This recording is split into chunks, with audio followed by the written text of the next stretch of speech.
All right, in this video, I'm going to tell you about adding integers, and what I want you to think about with adding integers is the analogy of making a bed.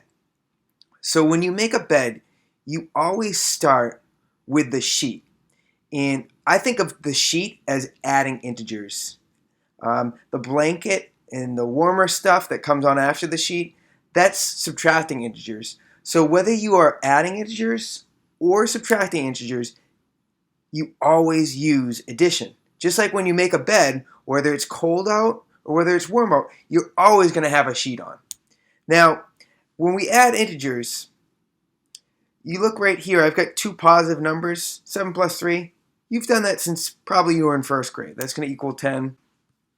Right here, though, is where it's less familiar, negative 4 plus 5. So you've got one integer that's negative, one that's positive. We'll talk about that. And then what about when they're both negative integers? So before I get any further, I keep using this word integer, and this might sound like it's a foreign language. So an integer is all whole numbers and their opposites. That's something that you'll want to put on a flashcard and get familiar with that definition. So some examples, it's anything that's a whole number. So 0 is actually a whole number, negative 3, 4, 32, even really big numbers like negative 800. Actually, that's a really small number, technically speaking. And when I say it's opposite, that also means that 800's an integer since it's the opposite of negative 800. Some things that aren't integers is this number pi, which is just the ratio of, when you look at a circle, the circumference, the distance around a circle, compared to the diameter, divided by the diameter. That's distance across the circle. Anything with a decimal on it, so 7 and 2/10, negative 3 and 8/10, or even a mixed fraction like this, 1.5. Doesn't have to be mixed, could just be 1/2. Those are not integers because they're not whole numbers. Integers, they represent wholes and there's no pieces left over. So hopefully the characteristics kind of summarizes this whole general idea. So we've got 3 plus 2. And I know that this is very basic, but I like to start with this because it's something that you're familiar with. Whenever you're going from something that you're unfamiliar with in math, I said mask. It starts with going back to what you already know. So right here, I've got a positive sign for yellow, a negative sign for red. So that positive, I'm just going to pull that up. That's 1, 2,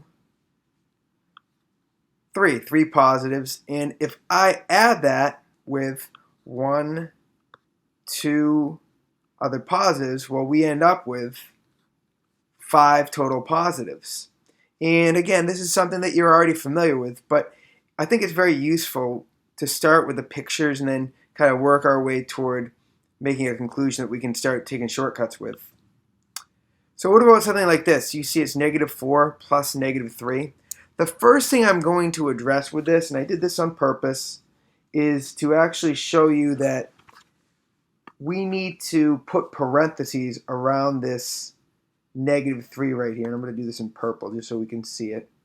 And the reason I'm putting parentheses is otherwise it looks weird. It says plus minus. So this shows you that this is a negative 3. And the red is going to represent negative and the yellow is going to represent positive. So there's negative 4, and then we're adding, and we added negative 3. So in the end, we've got 7 red circles here, so that equals negative 7. And after I'm done, it always helps to look back and say, does that actually make sense? And if you start with, let's say you owe somebody $4, and then you add to that owing somebody else $3, right? Because this is negative, so it's like owing money. You're going to owe $7 in total. So this one right here, you have negatives and positives in the same problem. So let's look at that.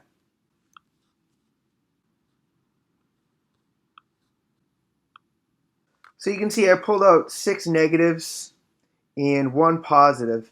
And what I'm going to do, I think it helps you picture this if you line them up vertically. So I'm going to slide this yellow circle underneath this red circle. And what I just did right here is what we call in mathematics a zero pair. So this combination of a red circle and a yellow circle, in other words, a positive 1 and a negative 1 integer, they equal 0. And from there, since this equals 0, you're left with 5 red circles. So we can conclude from there that the answer to this is negative 5. So that concept of a zero pair is something that we're going to come back to again and again. Again, it's called a zero pair when you have a pair of numbers, a positive 1 and a negative 1, that end up equaling 0. Again, we have an example here of positive 2 plus negative 4, and I forgot on the last slide to add my parentheses here, but add those parentheses, that way you can see it's not plus minus.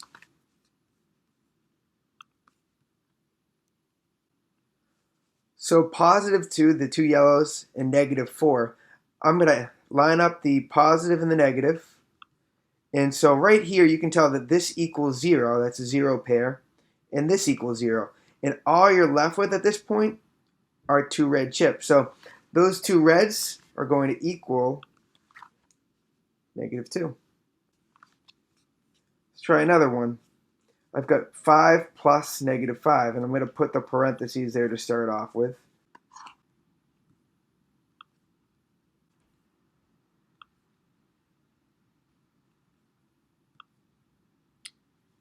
So what you'll notice is I have the same amount of positives as I do negatives, and you probably could have saw this happen even without the chips, but each positive is matched up with one negative, and so since this equals 0, and this equals 0, and this equals 0, then your solution here is just going to be 0.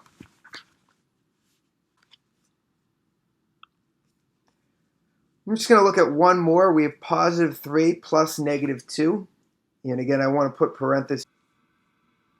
So we added positive 3, and then this red right here lines up with this yellow, and this red lines up with this yellow. So since this equals 0 and this equals 0, all you're left with is positive 1. So we can put that for our answer. Now looking at each problem, when you're adding integers, if the signs of the addends are different, what's going to happen? When I say that term addends, by the way, that's just the two numbers that you're adding together. So right here, if you have a negative number with a positive number, it looks like you get a negative number for the sum. If you have a positive number with a negative number, you still get a negative number. But on our third example, it changed. There was a positive number and a negative number, and this isn't negative or positive, it's 0, it's neutral. And then the last example was actually one where our sum came out to a positive. So if the signs of the addend are different, you can't really tell if the sum's going to be negative, positive, or 0. What we say, though, is that whatever number has kind of a bigger value is going to be the sum. So what I mean by that is, well, the 3 is bigger than a negative 2. If you think about a number line, a 3 is further away from 0 than negative 2 is. So therefore, the sign's going to take whatever the sign of 3 was. In this instance, 5 and negative 5 are the same distance away from 0 on the number line. So we can't really determine if it's positive or negative. It's neither. In this instance, negative 4 was further away from 0, and therefore the sign became negative. So that's kind of the general pattern. And the way I said it is not the cleanest way to say it. And in everyday life, we have vocabulary to simplify the way that we describe things, and math is no different. So the vocab term that's essential to that idea is absolute value. Absolute value is just simply the distance a number is from 0. And again, this is a definition that you're going to want to create a flashcard for and practice this definition. So for example, the absolute value of 6 equals 6. And you can see these symbols here. I define those symbols up in the top. It's just 2 brackets, and you can find these on your keyboard. It's a little bit to the right of the letter P, I believe, on your keyboard. And so the way I would read this is absolute value of 5, and that's all that means. And I just made a little note up here. Be careful that the brackets don't look like a 1. The absolute value of negative 7 is actually 7, because it's 7 away from 0. So it's not going to be negative 7. You'll actually never get a negative absolute value. The absolute value of 3 is 3. The absolute value of negative 20 is 20. And how does this connect to integers? Well, when you're adding them, the number with a greater absolute value will always be the sign of the sum.